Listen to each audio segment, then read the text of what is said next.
सांगू देवा ज्ञानोबाची ख्याती वेद महिषामुखी वदविले. ज्ञानोबाची ख्याती काय सांगावी हा प्रश्न नामदेव महाराजांनी पडलाय.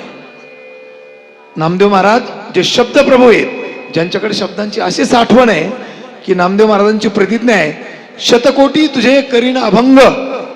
शतकोटी अभंग करण्याचं सामर्थ्य ज्या नामदेवरायात आहे, ते नामदेवराय ज्ञानोबाची ख्याती वर्णन करताना माझ्याकडे शब्द अपुरे आहेत असं म्हणतात. काय सांगू देवा, काय ख्याती आहे. ज्ञानोबारायांच्या जीवनातील काही प्रसंग इथे नामदेव महाराजांनी मांडलेत. माऊलींनी पैठणला रेडा बोलवला, वेद महिषामुखी वदविले.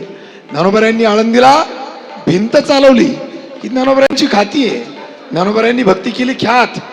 ज्ञानोबारायांनी भक्तीचा डांगोरा पिटवला. हे सगळे प्रसंग या अभंगात नामदेव महाराजांनी सांगितले. ज्ञानोबारायांची ख्याती आपल्या सर्वांना माहिती आहे.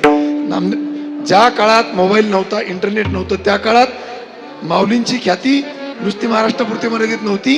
महाराष्ट्रभर, महाराष्ट्राच्या बाहेर, देशभर सगळ्या ठिकाणी होती. काशीला त्या काळामध्ये मुद्गलाचार्यांनी यज्ञ ठेवला होता.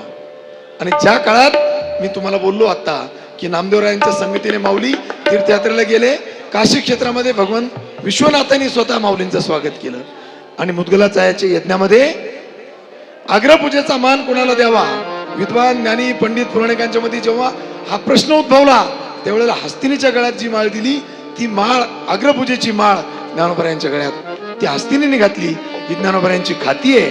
आणि अशा ज्ञानोबारायांचा समाधी संजीवन समाधी सोहळा सादर करताना आपण या ठिकाणी माऊलींचं वर्णन करणारे अनेक अभंग ऐकतो आहोत.